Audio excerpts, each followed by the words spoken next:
Satnam. Welcome to the second installment of the SoulFlowYoga Collective.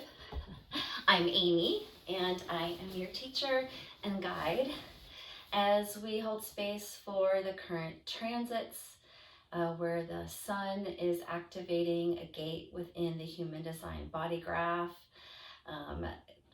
Today is the first day of Gate 22. Gate 22 resides in the solar plexus within the body graph. This is an area that is all about emotional awareness, and it is relational. So it is emotional awareness with respect to being in relationship with the self and relationship with others, whether that is your tribe, your people, or the collective. It's how you interact with the world around you, whether you are with people or you aren't. The emotional solar plexus is, well, it feels a little sticky and a little bit complicated to just not really give it its due justice through explanation, especially if you aren't familiar with human design. And SoulFlow Yoga isn't necessarily to make you proficient in human design or Kundalini yoga for that matter, or any yoga. It's designed to help support you through what might be happening for you in your life in this particular moment in time, all right? So I'm talking about March 7th, 2024, and how the energy that is being activated on an individual level and a collective level affects all of us, and how we can move from maybe the shadow parts of this energy, this theme, this archetype, into the gift of it. Because whenever we do that for ourselves, we are always being supportive and helping the greater good. So what we're working with this Gate 22 is this emotional intelligence, this sort of spirit awareness, if you will. And it is about moods, being in the mood to engage with the group dynamic, whatever that may be, whether you know those people or not. That could even just be going to the grocery store for that matter. Or not engaging, honoring your mood to not be in a public situation, a public gathering, anything that's getting you involved with a group dynamic of some sort. So many times, especially with people who actually have this gate activated. So what's going to be happening? We're either going to have this gate activated and this sort of feels like home to you. Yes, I have mood swings. Yes, sometimes I feel like engaging with other people, and sometimes I just want to be alone.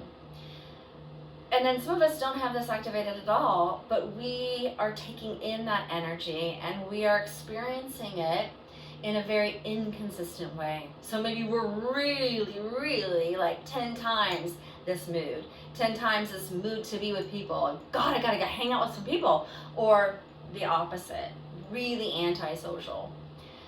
And this energy, we're not trying to not feel the mood. We're not trying to subdue any of these moods or play them down or play small.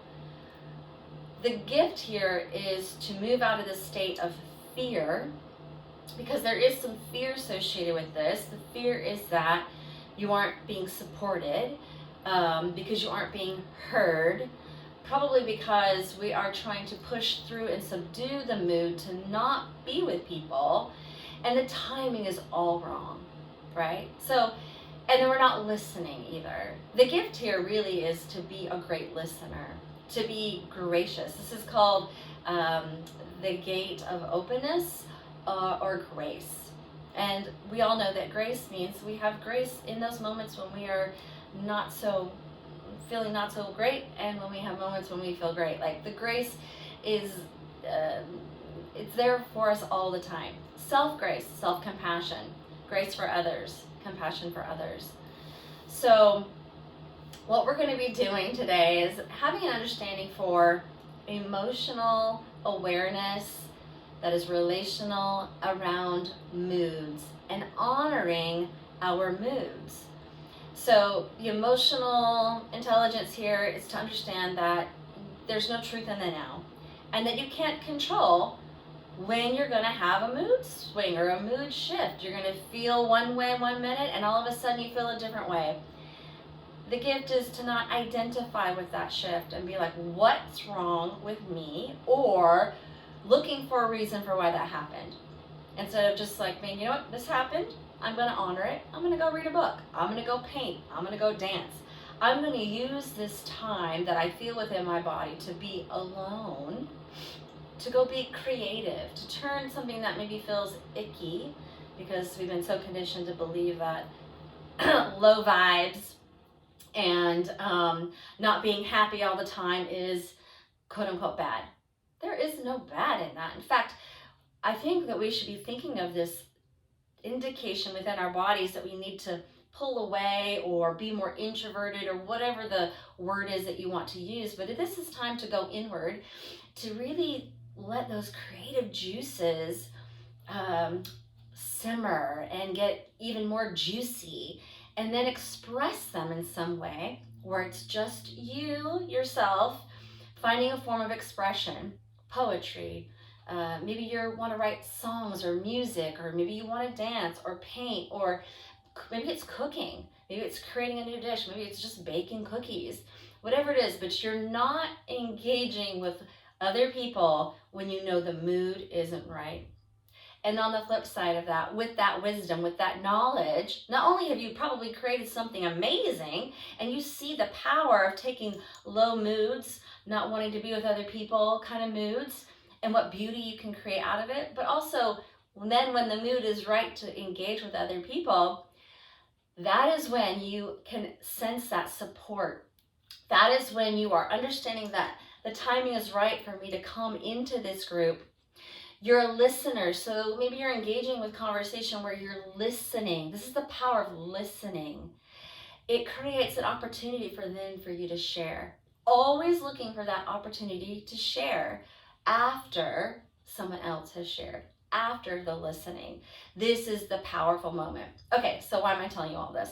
We're going to be practicing Kundalini Yoga so that we can drop into our bodies, to listen to that emotional awareness that lives within us. How can we honor it?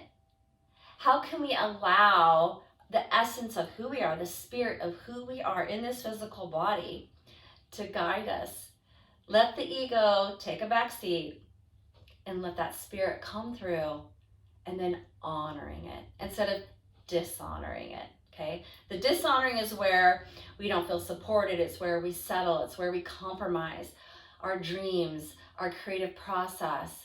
It's where we feel stuck, right? And when we honor what we need, when we need it, how we need it for ourselves, we also honor everybody else, and magic happens there. Okay, enough talking.